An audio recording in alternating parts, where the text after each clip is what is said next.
What a privilege.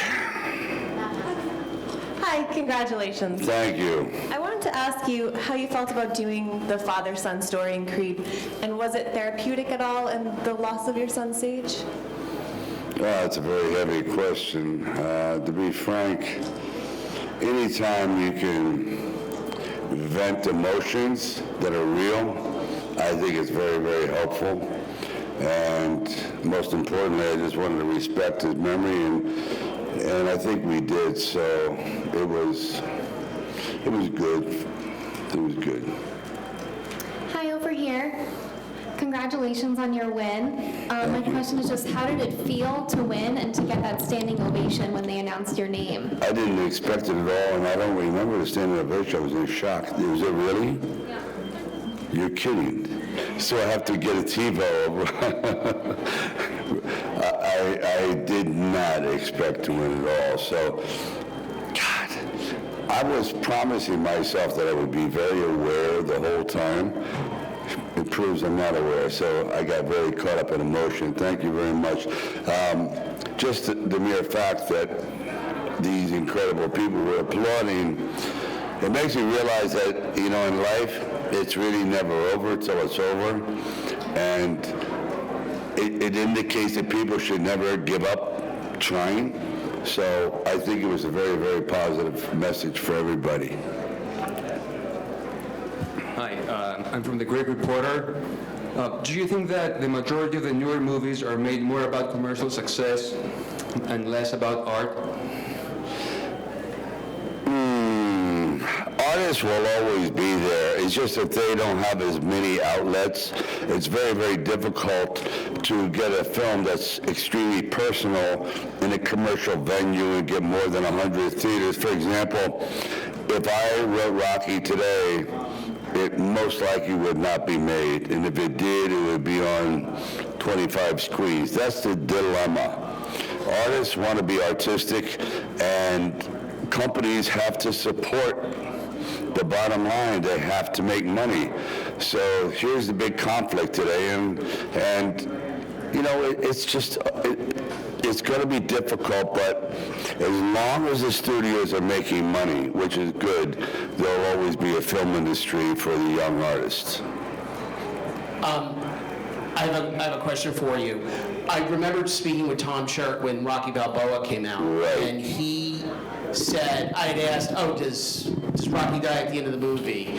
And he said, no, you have to fight. He said he'll never die because it's a type of movie character. There's certain types of movie character, James Bond, Rocky Balboa, they never die.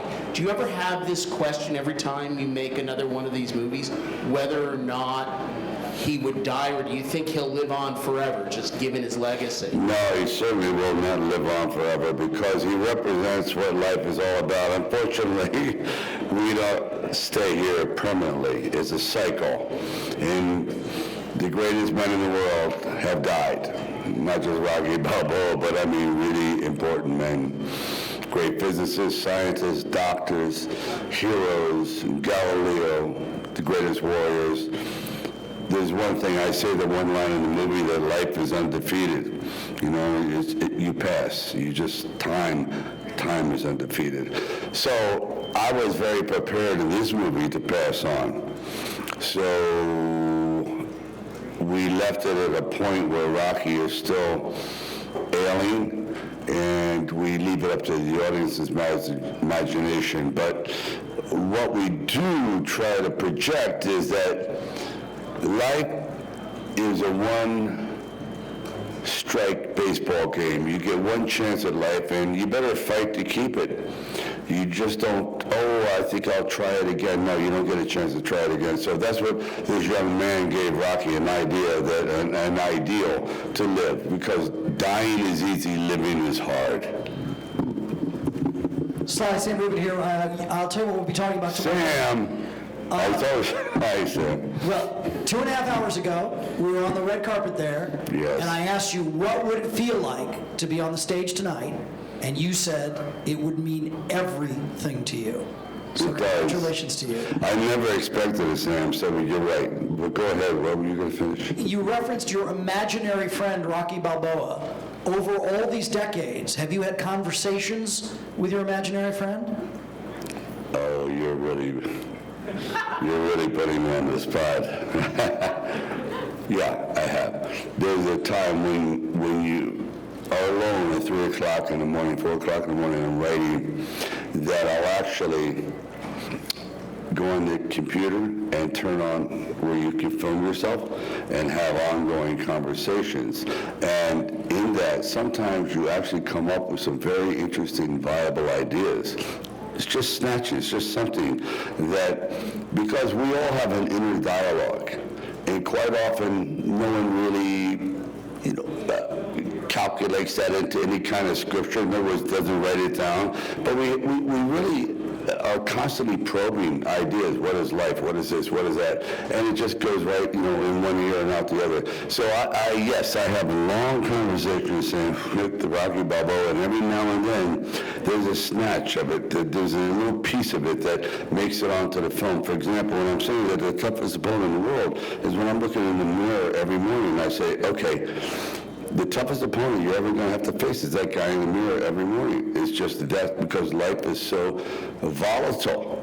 And just when you think you have it together, it slips away.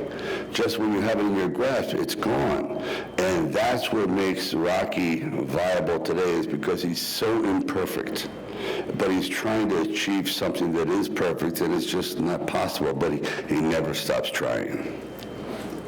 Congratulations. I know tonight you brought your daughters with you. What does it mean to you to celebrate with your family here tonight? Everything. Sorry, kids, but they really have no idea who I am. And actually, to tell you the truth, it's okay, because I was a kind of peripatetic actor on the road all the time, and I really wasn't in the moment. Then I realized that family is everything, and that's the greatest award you can get, because at the end, when you're just laying there on your deathbed, you're going to be basically judged on how you raise your kids and what you've left behind. So finally, they get to understand that they have a caring father, that movies are wonderful, but they pale in comparison to the movie of life, which is making them go on into the future and be very, very successful. That's my duty. That's my mission. And I give my wife all the credit, because I'm pretty pathetic. Really, as a parent, she's great. Sly, thank you very much. Thank you all. Thank you very much. This way, the other way.